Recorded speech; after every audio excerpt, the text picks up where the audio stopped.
അങ്ങനെ നമ്മുടെ regular batch 7 മാസത്തെ കോഴ്സ് കഴിഞ്ഞ് ഫിനിഷ് ചെയ്ത് സർട്ടിഫിക്കറ്റ് വാങ്ങി ഇവരുടേതായ ലോകത്തിലേക്ക് പറക്കാൻ വേണ്ടി റെഡി ആയിട്ട് നിൽക്കുന്ന ആളുകളാണ്.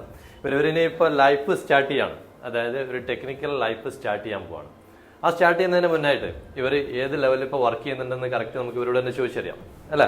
ഓക്കെ ഫവാസ്, ഒരു ഐഫോൺ വന്നു കഴിഞ്ഞാൽ ഇപ്പോൾ സർവീസ് ചെയ്യാൻ പറ്റുമോ? ഇപ്പോൾ ചെറിയ ഐഫോണിന്റെ ചെറിയ വർക്കൊക്കെ ചെയ്യാൻ കഴിയുന്നുണ്ട്. ചെയ്യാൻ പറ്റും. അതായത് ഒരു സാൻഡ്വിച്ച് ബോർഡ് വന്നു കഴിഞ്ഞാൽ ചെയ്യാൻ പറ്റും. ലെയർ ചെയ്തിട്ട് റീബോൾ ചെയ്ത് ഫിക്സ് ചെയ്യാനും കാര്യങ്ങളൊക്കെ ചെയ്യുന്നുണ്ട്. ഫിക്സ് ചെയ്യാനൊക്കെ പറ്റും, കഴിയുന്നുണ്ട്. ഓക്കെ. ഒരു ആൻഡ്രോയിഡ് ഏത് വർക്ക് വന്നു കഴിഞ്ഞാലും ചെയ്യാൻ പറ്റും. ആൻഡ്രോയിഡ് ഏത് വർക്ക് വന്നാലും ചെയ്യാൻ പറ്റും, ചെയ്യും. ഓക്കെ, IC ലെവലൊക്കെ ചെയ്യും. ഓക്കെ, നെക്സ്റ്റ് ആരാണ്? ഉണ്ണി, ഏത് വർക്ക് വന്നു കഴിഞ്ഞാലും ചെയ്യാൻ പറ്റുമോ? ചെയ്യാൻ പറ്റും. കോൺഫിഡന്റ് ആണ്. ഓക്കെ, എങ്ങനെയാണ് ഇത്രയും കോൺഫിഡന്റ് ആയത്?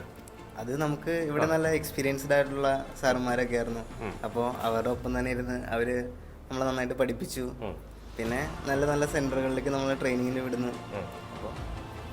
വർക്കിംഗ് ഫോണിൽ തന്നെ ചെയ്ത് എക്സ്പീരിയൻസ് ആയി. ഇനിയിപ്പോൾ ഏത് വർക്ക് വന്നു കഴിഞ്ഞാലും ചെയ്യാൻ പറ്റും. ആ ഒരു കോൺഫിഡൻസ് ആണ് നിൽക്കുന്നത് അല്ലേ?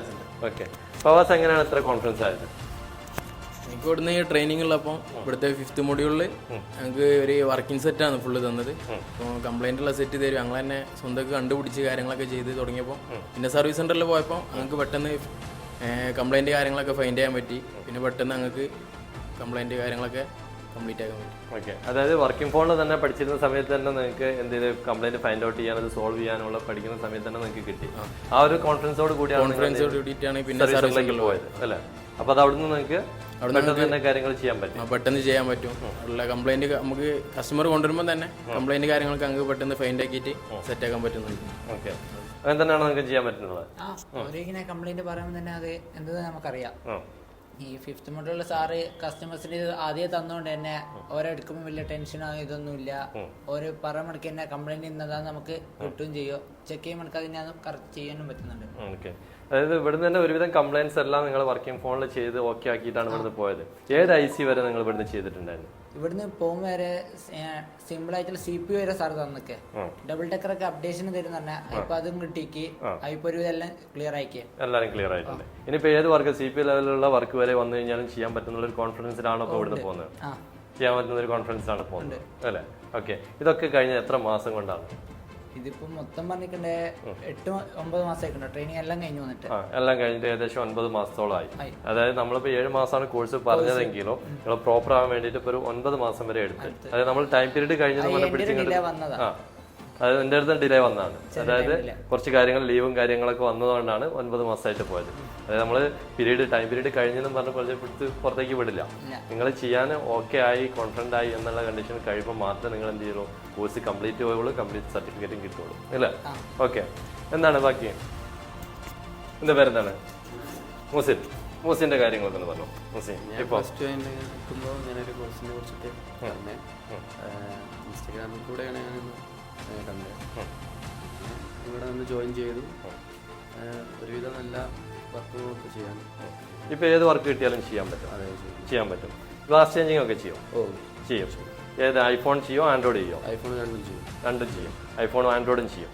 രണ്ടിന്റെയും ഗ്ലാസ് വർക്ക് നിങ്ങൾക്ക് ഇവിടുന്ന് ചെയ്തു തന്നിട്ടുണ്ടായിരുന്നു. ചെയ്തു തന്നിട്ടുണ്ട്. സ്വന്തം എത്ര ഗ്ലാസ് വരെ ചെയ്തിട്ടുണ്ടായിരുന്നു? നമുക്ക് കോൺഫിഡന്റ് കിട്ടുന്നവരെ നമുക്ക് ചെയ്യാം. കോൺഫിഡന്റ് കിട്ടുന്നവരെ ഇത്ര എണ്ണം ഒന്നുമില്ല, നിങ്ങൾക്ക് ചെയ്ത് ക്ലിയർ ആകുന്നത് വരെ തന്നിട്ടുണ്ട് അല്ലേ? ഓക്കെ, അതേപോലെ തന്നെയാണോ നിങ്ങൾക്ക് IC വർക്കും കാര്യങ്ങളൊക്കെ കിട്ടിയിട്ടുള്ളത്? അല്ലെങ്കിൽ 1-2 IC ചെയ്തിട്ട് റീബോൾ ചെയ്തിട്ട് ഇത് ഓക്കെ നിങ്ങൾ ശരിയെന്ന് പറഞ്ഞിട്ട് വിട്ടോ, അതോ നിങ്ങളുടെ IC വർക്ക് ഓൺ ബോർഡിൽ റെഡി ആയി കിട്ടുന്നത് വരെ നിങ്ങൾക്ക് തന്നോ? നമ്മൾ റെഡി ആയിക്കുന്നവരെ നമുക്ക് ചെയ്യാൻ പറ്റും. അത് 1-2 IC നിർത്തിയോ? ഇല്ല, നമ്മൾ കോൺഫിഡന്റ് ആകുന്നവരെ. എത്ര തന്നിട്ടുണ്ട് നിങ്ങൾക്ക്? എണ്ണം കിട്ടൂല, നമ്മൾ കോൺഫിഡന്റ് ആകുന്നവരെ നമ്മൾ ചെയ്യാം. എണ്ണം കിട്ടിയിട്ടില്ല. അതായത് നിങ്ങൾ IC വർക്ക് ഓക്കെ, അതായത് IC എടുക്കുന്നത് റീബോൾ ചെയ്ത് റീഫിക്സ് ചെയ്ത് ഓക്കെ ആകുന്നത് വരെ നിങ്ങൾക്ക് തന്നിട്ടുണ്ട് എന്നുള്ളത് പറയുന്നത്. അത് വർക്കിംഗ് ബോർഡിൽ തന്നെ അല്ലേ? എത്ര ഫോൺ പഠിച്ചിരുന്ന സമയത്ത് ഡെഡ് ആയിട്ടുണ്ട്? കുറച്ച് ഫോൺ ഡെഡ് ആയിട്ടുണ്ട് അല്ലേ?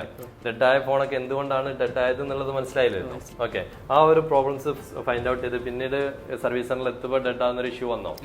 ഇല്ല. അതായത് അതൊക്കെ ഇവിടെ തന്നെ നമ്മൾ പ്രോബ്ലം സോൾവ് ചെയ്തിട്ടാണ് സർവീസ് സെന്ററിലേക്ക് പോയിട്ടുള്ളത് അല്ലേ?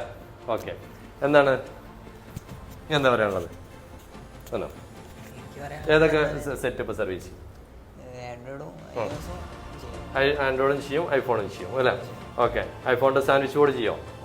സെപ്പറേറ്റ് ചെയ്യാൻ, സാൻഡ്വിച്ച് ബോർഡ് സെപ്പറേറ്റ് ചെയ്യാൻ, റീഫിക്സ് ചെയ്യാനുള്ള കോൺഫിഡൻ്റ് ആയോ? ചെയ്തിട്ടുണ്ടോ? ചെയ്തിട്ടുണ്ട്. ചെയ്തിട്ടുണ്ട്. ഓക്കെ. ഇയാൾ ചെയ്യുന്ന സർവീസ് സെന്ററിൽ നിന്ന് ഐഫോണിന്റെ വർക്ക് കിട്ടിയിട്ടുണ്ടോ?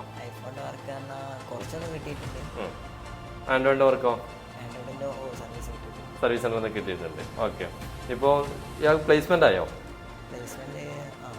അതായത് ട്രെയിനിങ്ങിന് വിട്ട സ്ഥലത്ത് തന്നെയാണോ പ്ലേസ്മെന്റ് ആയത്?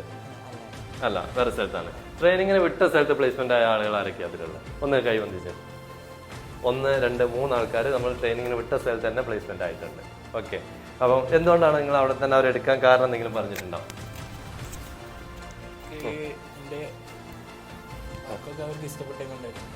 അവർക്ക് ഇഷ്ടപ്പെട്ടുകൊണ്ടാണ് എടുത്തത്. ഓക്കെ. എന്തെങ്കിലും ഫാൾട്ടുകൾ സംഭവിച്ചിട്ടുണ്ടോ സർവീസിന്? അത് ട്രെയിനിങ്ങിന് പോയ സമയത്ത് എന്തെങ്കിലും ഫാൾട്ട്, അത് ഡിസ്പ്ലേ പൊട്ടിപ്പോവുക, അല്ലെങ്കിൽ ഏതെങ്കിലും ഫോൺ ഡെഡ് ആയി പോവുക, അങ്ങനെ എന്തെങ്കിലും വിഷയങ്ങൾ സംഭവിച്ചിട്ടുണ്ടോ? എന്തുകൊണ്ടാണ് അത് സംഭവിക്കാണ്ടിരുന്നത് എന്നുള്ളത് മനസ്സിലാക്കുന്നത്? കോൺഫിഡൻസ് കൊണ്ട് വർക്ക് ചെയ്യുന്നുണ്ട്. അതായത് നിങ്ങൾ ഇവിടുന്ന് വർക്കിംഗ് ബോർഡിലല്ലേ ഫോണിലല്ലേ ചെയ്തിട്ട് പോയത്? അപ്പൊ എന്ത് ചെയ്ത് കഴിഞ്ഞാൽ ഇവിടുന്ന് എത്ര ഫോൺ ഡെഡായി? കഴിഞ്ഞത് 2 ഫോണാണ് ഡെഡായത്. അത് എന്തുകൊണ്ടാണ് ഡെഡായതെന്നുള്ളത് മനസ്സിലായിരുന്നോ? മനസ്സിലായി. ആ ഒരു അബദ്ധം വീണ്ടും സർവീസ് സെന്ററിൽ പോയപ്പോൾ ചെയ്തിട്ടില്ല. ഇല്ല. അതുകൊണ്ടാണ് അവിടുന്ന് ഫോൺ ഡെഡാണ്ടിരുന്നത് അല്ലേ? അപ്പൊ അതാണ് പറയേണ്ടത്. ഓക്കെ. എന്തുകൊണ്ടാണ് ഫോൺ ഡെഡാതിരുന്നത്? ഇവിടുത്തെ കോൺഫിഡൻസ് കൊണ്ടാണ്, വർക്ക് ചെയ്തതിനുള്ള കോൺഫിഡൻസ് കൊണ്ടാണ് അവിടെ പോയത്. തന്നെ നല്ല സുഖത്തിൽ വർക്ക് ചെയ്യാൻ പറ്റി. ഓക്കെ. ഇനി ബാക്കി ഓരോരുത്തർക്കും പറയാം ഞാൻ എന്താ കാര്യങ്ങളുള്ളതെന്ന് വെച്ച് കഴിഞ്ഞാല് എങ്ങനെയുണ്ടായി നമ്മളെ ഇൻസ്റ്റിറ്റ്യൂട്ടും അവിടുത്തെ അധ്യാപക സപ്പോർട്ടും കാര്യങ്ങളൊക്കെ? നല്ല സപ്പോർട്ടാണ്. എല്ലാവരും നല്ല രീതിയിൽ തന്നെ പറഞ്ഞു തന്നിട്ടുണ്ട്. ഓക്കെ. എത്ര ഫോൺ ഡെഡ് ആയിട്ടുണ്ട് ഇവിടുന്ന്? 2-3 ഫോൺ ഡെഡ് ആയിട്ടുണ്ട്. ഓക്കെ. ആ ഡെഡായ ഫോൺ കൊണ്ട് എഴുന്നേപ്പിക്കാൻ പറ്റിയോ? അതോ ഡെഡായി തന്നെ പോയോ? അതായത് 2-3 പോയാലും ഒരെണ്ണം റിക്കവർ ചെയ്യാൻ പറ്റും അല്ലേ? ഓക്കെ. അതെന്തായിരുന്നു കംപ്ലൈന്റ് വന്നിരുന്നത്? എങ്ങനെയാണ് ഡെഡായത്? ഷോർട്ട് ആയതാണ്. ആ ഷോർട്ട് ഫൈൻഡ് ഔട്ട് ചെയ്ത് ഓണാക്കി. ഓക്കെ. അതേപോലെ ഇവിടുന്ന് സ്വന്തം ഫാൾട്ട് കൊണ്ട് ഫോൺ ഡെഡ് ആയതിനു ശേഷം അതെന്താണ് കംപ്ലൈന്റ് ഫൈൻഡ് ഔട്ട് ചെയ്ത് വീണ്ടും ഓണാക്കി എടുത്ത ആരാണ്?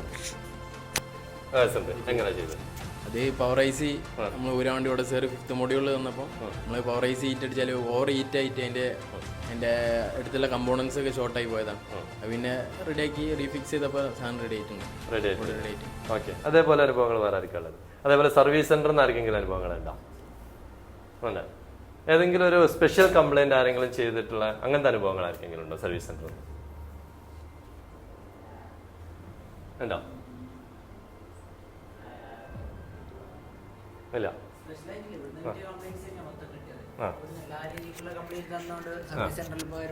അതേ രീതിക്കുള്ള കംപ്ലൈന്റ് തന്നെയാണ് കിട്ടിയത്. അപ്പൊ ഇവിടുന്ന് പഠിച്ചതിൽ ഒരു ഡിഫറൻറ്റ് ഫീൽ ചെയ്തിട്ടില്ല? ഇല്ല.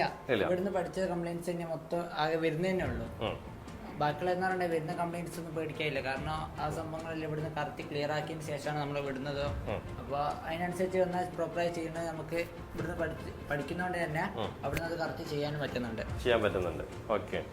അപ്പോൾ ഇനി നെക്സ്റ്റ് നിങ്ങൾക്ക് ഇതായത് സർവീസ് സെന്ററിൽ ഇവിടുന്ന് പോയി ഇല്ലേ? ആ സമയത്ത് നിങ്ങൾക്ക് ഉണ്ടായിരുന്ന ഡൗട്ട്സുകൾ നിങ്ങൾ എങ്ങനെ ക്ലിയർ ചെയ്തത്? ആ ഒരു ടൈം എന്താ ചില കാര്യങ്ങൾക്ക് കിട്ടാത്തൊരു ഡൗട്ട് അന്നേരം വന്നിക്കേനാ. അപ്പൊ സാറിന് ഏത് സമയമാണ് വിളിച്ചത് സാറുമാരുടെ ഇവിടുന്ന് പോകുമ്പോൾ പറയുകയും ചെയ്തൊക്കെ. അപ്പോൾ വിളിക്കുമ്പോൾ തന്നെ സാറുമാരുടെ അടുത്ത് ജസ്റ്റ് എന്താ പറയണ്ടേ ക്ലിയർ ചെയ്യാനുള്ള സാറ് പറഞ്ഞു തരുന്നുണ്ട്. ചില നമുക്ക് സ്കീമാറ്റിക്സ് ആൻഡ് ഇതൊക്കെ വേണമല്ലോ ഡയഗ്രാമേ. അപ്പൊ അത് സാറുമാർ അന്നേരം തന്നെ ലൈവായിട്ട് ഇട്ടുകയും ചെയ്യുന്നുണ്ട്. ഓക്കെ. അതായത് സാറുമാർ സപ്പോർട്ട് ഫുൾ ടൈം കറക്റ്റ് ആയിട്ട് ലഭിച്ചിട്ടുണ്ടെന്നുള്ളതാണ് നിങ്ങൾ പറയുന്നത് അല്ലേ? ഓക്കെ. അപ്പോൾ ഇനിയിപ്പോൾ നിങ്ങൾ പുതിയൊരു ഗ്രൂപ്പിലേക്കും കൂടെ നമ്മൾ ആഡ് ചെയ്യാൻ പോവാണ്. ഡിആർടി സ്റ്റുഡൻസ് ഗ്രൂപ്പിലേക്ക് കയറിയിട്ടുള്ള ആരെങ്കിലും ഉണ്ടോ? ഇല്ലല്ലോ, ആരുമില്ല. അപ്പോൾ ഇനിയിപ്പോൾ നിങ്ങളെ ഡിആർടി സ്റ്റുഡൻസ് ഗ്രൂപ്പ് എന്ന് പറഞ്ഞൊരു ഗ്രൂപ്പ് ഉണ്ട്, നമ്മൾ അതിലേക്കും കൂടെ നിങ്ങൾ ആഡ് ചെയ്യാൻ പോവാണ്. കാരണം ഇവിടുന്ന് പഠിച്ചിറങ്ങിയ ഫസ്റ്റ് ബാച്ച് മുതലുള്ള എല്ലാ ബാച്ചും നിങ്ങളെ തൊട്ട് മുന്നേ ഇറങ്ങിയിട്ടുള്ള മുഴുവൻ ആളുകളും അതിലുണ്ട്. അതിലാണ് ഇനി നിങ്ങളെ ഡൗട്ട്സും കാര്യങ്ങളൊക്കെ നിങ്ങൾ ചോദിക്കേണ്ടത്. അതിനകത്തേക്കാണ് നിങ്ങൾ എന്ത് ചെയ്യുക, നിങ്ങളെ പുതിയ അപ്ഡേഷൻസ് നമ്മൾ ഇവിടേക്ക് വരുത്തുന്ന പുതിയ അപ്ഡേഷൻസും കാര്യങ്ങളൊക്കെ നമ്മൾ അതിൽ അറിയിക്കാൻ പോകുന്നതും ഒക്കെ ആ ഒരു ഗ്രൂപ്പിലാണ് കേട്ടോ. അപ്പോൾ ആ ഗ്രൂപ്പിൽ നിങ്ങൾ എല്ലാവരും നല്ല ആക്റ്റീവായിട്ടിരിക്കണം. ഓക്കെ. അപ്പോൾ എല്ലാവർക്കും ഓൾ ദി ബെസ്റ്റ്.